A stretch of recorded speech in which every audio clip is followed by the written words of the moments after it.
I live in Atlanta, and on a daily basis, I take public transportation, the Marta. So allowed me to share with you one of my Marta minutes.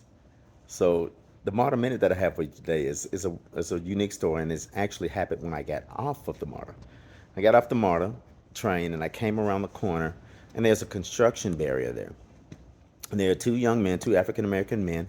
One of them is walking around. He looks a little frazzled, looks a little frantic. And I look at his friend, and his friend has his arm deep down into a hole in this construction barrier. Looks like he's reaching for something.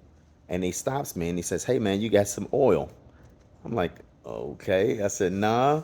And then I kept walking, situation awareness, kept walking. He's like, "No, man, I'm serious. My arm is stuck in here." I said, "What did you do?" He said, I dropped $10 in here and I reached down in here to get it and I can't get my arm out. So I'm kind of laughing and looking and I'm, watching the scenario, make sure there's nothing dangerous. And I'm trying to figure out how to help him get some oil or some lotion. Young lady comes around the corner, a Caucasian lady, and they say, "Hey, ma'am, do you have some lotion?" She actually has some lotion. So they oil up his arm on one side, or lotion up his arm on one side, and he just can't seem to pull it out.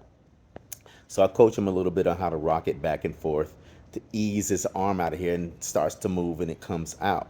And he comes out. He doesn't have his $10 bill, but he looks very grateful. He's thankful, thanking the young lady. She smiles, he moves on. And it's just the funniest thing to think that this young man somehow dropped $10 into this barrier, reached down in there to get it and couldn't pull it out and had to be helped by this young lady.